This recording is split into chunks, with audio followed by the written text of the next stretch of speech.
Makong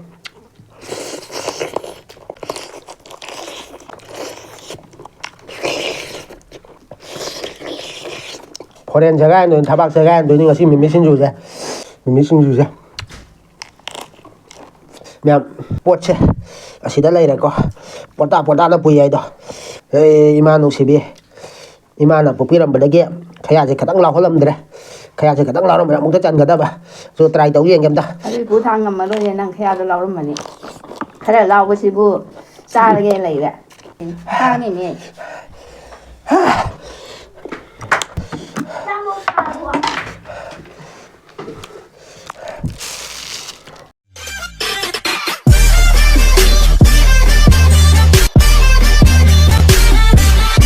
Hai ma'am, aku channel bu yang biri ba channel ice chan ima pabu ma'am bu mani mukbang channel da taram nok chari. Atau ma'am ngasi di ano ba mukbang ama pudon lai. Ma'am ngasi ki mukbang chedi chicken thong ba mimi singju ama lai re. Ado se tilau mana lai re, adagi kobi lai re kon ba sena gravy lai re. Asini ma'am cha doi se. Ma'am ko video se nungai biu ta de. Nusi video na like macam nam chan biramo. cha nó thì nó cho chồng phải vậy. Aku channel se ano ba pang bi ba channel. Ima pabu ice chan sing na subscribe tong chan biramo. Jadi ma'am thang dat video sa ba ho ra ke. Si ma'am se. Hảo đó này nè, anh là bắt đầu thòng đời rồi này, anh cái các lao nó khuất trên nó thùng như nghe xí đi, tên người ta ấy, ra thì ngày đó, ra là đi cầm máy tàu này, nhang để các lao làm gì nè, lao rồi, nhang thì thôn lao mà hao dấu đi, tôi đây em, hắn bây giờ không xe, khá chào hùa kìa co,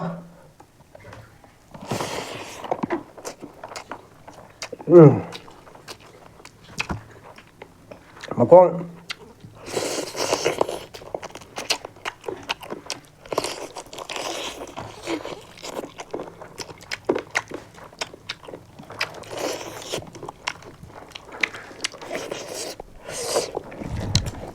hảo ấy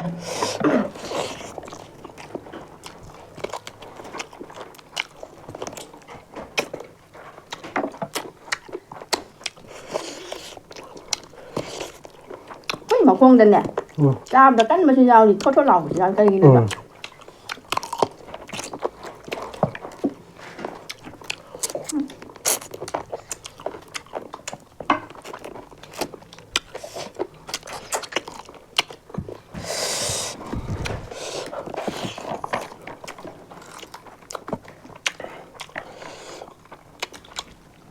Masih ya, ini singju ya.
Alo ba mana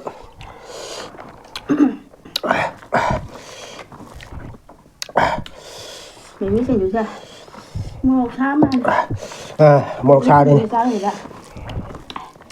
Con là trong mình mới xin được. Con nó sao thế này mình mới xin được. Hao đi. Thằng đó. Anh nó muốn khá là sao gần này.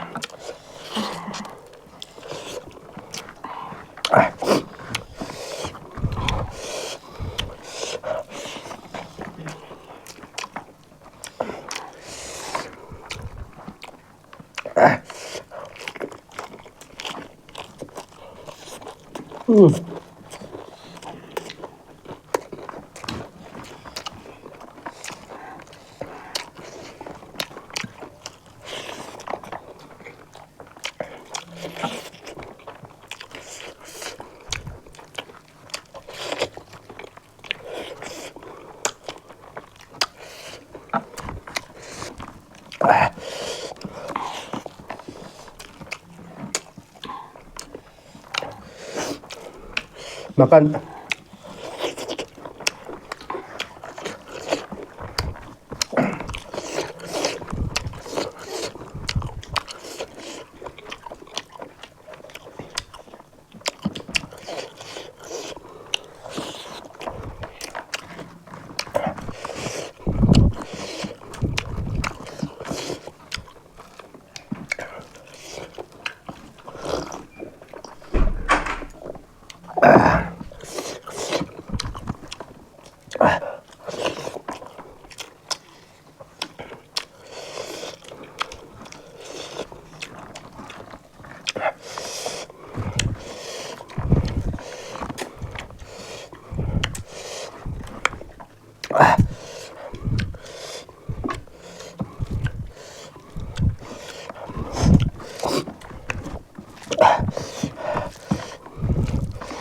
Mình mới có một sạt vào. Phải bà chứ. Anh là một độc xà đặc bài chứ lùa rồi bà này. Anh là con cái thà rồi.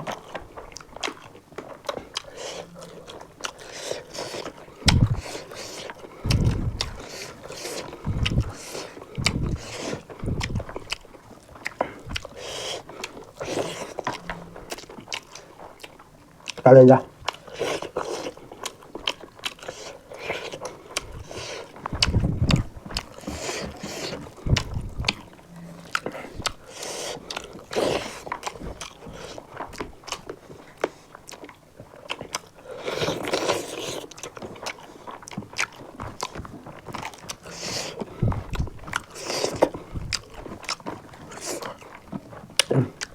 Cho năm kia cho năm mà bún cái máu thì tiệt hai đứa cả nó đẹp ba mình là cậu bác cùng mồi ba cha đây người ta Anh ngồi không mình rồi. nắng cậu là bữa đi cùng mình Anh ngồi không mình nè.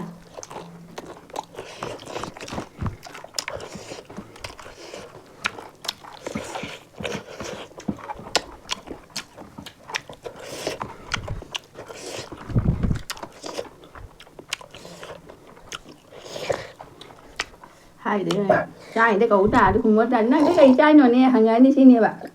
Anh đâu cả. tôi là tê Anh nè. Cùng với anh nè cậu là có cùng với ta đi anh đi sao bây giờ mình cùng với tôi nè. cùng mà đi lại không có là chặt tôi đâu Cùng với tôi nó cái trai hàng ngày tôi mình đến này.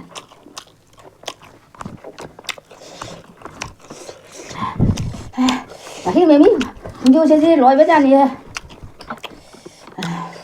Mấy bé mà. Hả? 버렌 제가 눈 타박 제가 눈이 것이 미미신 주제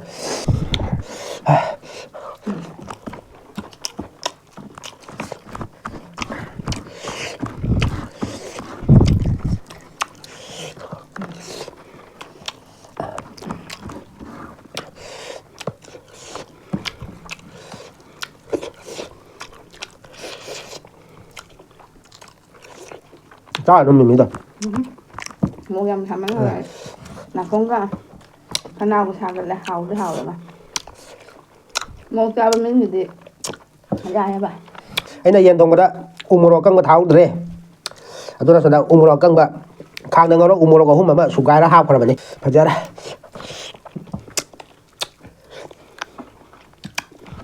anh đi cha thì em mình nhà nó bốc cái sáng như vậy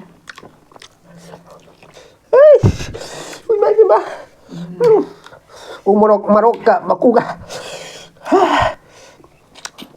우모라 다모에 이렇게 놈 더위네 봐. 앞에 넣어야 돼. 예. 모록 차는 가가 싸우네. 그 가당님 맛이 현재 안 되더가. 이제 해야 돼.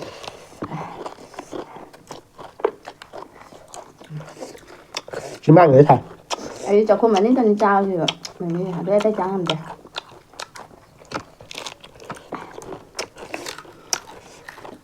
tạo lên dây món rồi đấy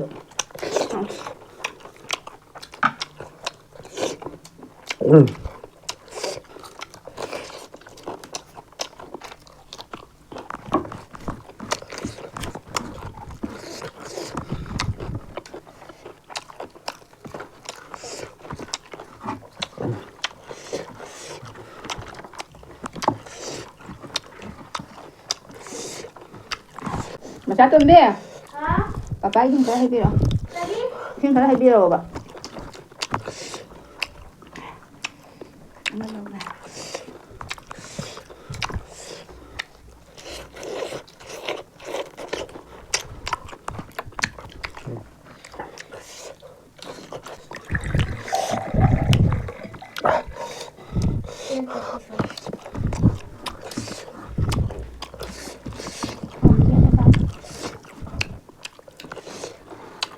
nó bút cha cảnh cha nữa à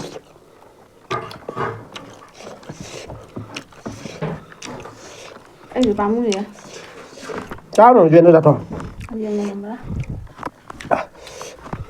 anh đang có bị làm mà cả làm mà ra đây lưới nè mẹ có bị làm mẹ hết có bị ra lại anh ngầm rồi đó mà bắt đầu khấn rồi đó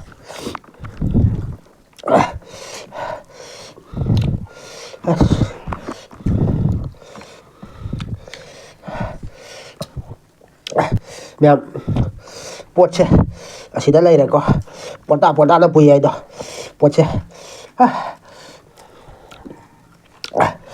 một sao thôi này nè xong đi bên này ê iman nung sibi iman là bukit làm bên kia kaya chỉ cả tăng lâu lắm đấy kaya chỉ cả tăng lâu lắm mà muốn tới chân người ta mà rồi trai tấu riêng em ta cái bút thang ngầm mà đôi này năng khéo lâu lắm mà nè cái này lâu cái gì bút xa cái này vậy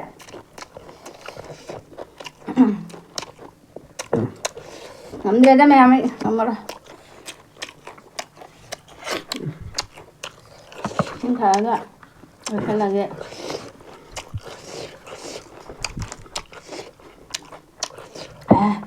mấy bé mà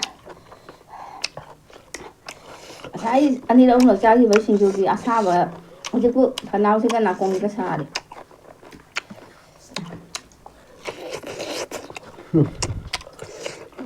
bùng mông mà cu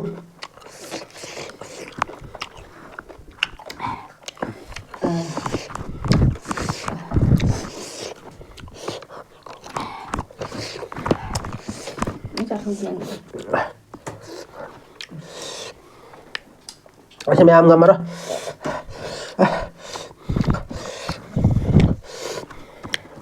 cái này mà tăng lấy sao này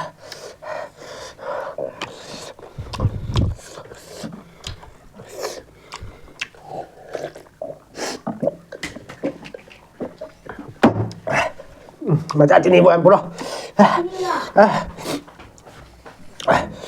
nó cũng lâu đang đi cha rồi nó phải đây mà anh sao ấy không ấy ở chỗ xa đấy uống gì thì hai này nè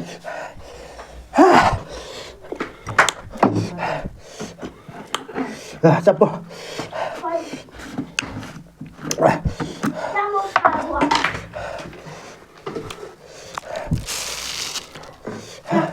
đây đó mà thìดูra mình cả đấy nó tập vào tập vào cái phải xin được rồi tiếp tục đó tiếp tục bùa tiếp tục bục chả bắt đầu rồi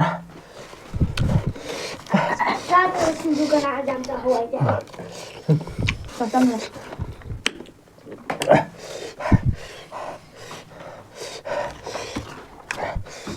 cắn tao rồi này ta một đồ kiệm một đồ cha luôn rồi một trà và khi rồi mình này mà tăng vậy nó ngon là bữa chiên nó ngon là bữa chiên bây giờ thằng một sao cho nó mà ninh mà mang khó trâu khó hay là 하산 사아들이 특이들이 한 거나 이러간 신비야. 신카를 보비로 쩔로 당장년이 건네 짜 그러지 뭐 Mẹ làm ra đây. Rồi sao đấy?